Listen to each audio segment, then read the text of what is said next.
Railway running স্টাফদের কর্মবিরতির কারণে train চলাচল বন্ধ থাকায় দুর্ভোগে পড়েছেন যাত্রীরা।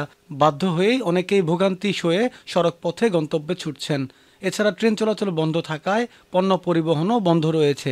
এতে করে আর্থিক ক্ষতির পাশাপাশি অলস সময় পার করছেন শ্রমিকরা। মঙ্গলবার ২৮ জানুয়ারি দুপুরে জামালপুর রেলওয়ে স্টেশনে গিয়ে দেখা যায় অনেক যাত্রী ট্রেনে গন্তব্যে যাওয়ার আশা নিয়ে প্ল্যাটফর্মে অপেক্ষা করছেন। অনেকে আবার বাতিল হওয়া ট্রেনের টিকিটের টাকা ফেরত নিচ্ছেন কাউন্টার থেকে।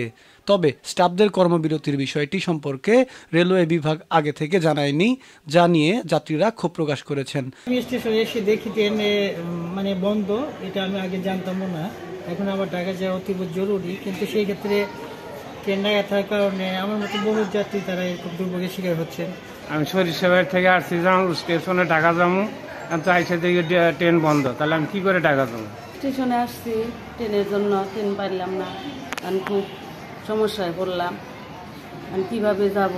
আমি আপনার আসি জগদাছড়া থেকে আসছি, ঢাকার উদ্দেশ্যে যাবো, আইসা থেকে আপনার ট্রেন বন্ধ, মানে আমি কীভাবে যাবো? ব্যবস্থা করা দুষ্কর ভালো হয়। আইসা তো আপনার কে গেলাম গা, বিপদে পেয়ে গেলাম গা, মানে টাকা আমি কীভাবে যাবো ভাই জান বলেন। জামালপুর থেকে আমরা ময়মনসিংহ রুগী নিয়ে যাবো, অসুস্থ রুগী চিকিৎসার জন্য।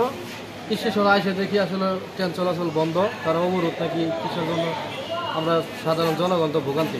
এছাড়া রেলে পণ্য পরিবহন বন্ধ থাকায় অলস সময় পার করছেন শ্রমিকরা। এদিকে যাত্রী দুর্ভোগের কথা স্বীকার করে জামালপুর রেলওয়ে স্টেশনের স্টেশন মাস্টার দেওয়ান মোহাম্মদ হারুনুর রশিদ জানান, ট্রেন চলাচল বন্ধ থাকায় সবকিছু স্থবির হয়ে পড়েছে। কন্ট্রোল রুমের সঙ্গে সার্বক্ষণিক যোগাযোগ রাখা হচ্ছে। ২৭ তারিখ দিবাগত রাত ১২টা থেকে আন্দোলনকারীদের কর্মসূচি, রেল যোগাযোগ বন্ধ, এটা চলমান আছে এখন পর্যন্ত, এবং এটা অনির্দিষ্টকালের জন্য।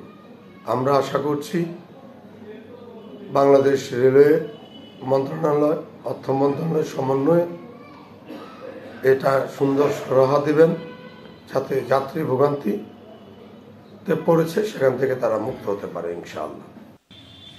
সোহান, ইত্তেফাক, জামালপুর।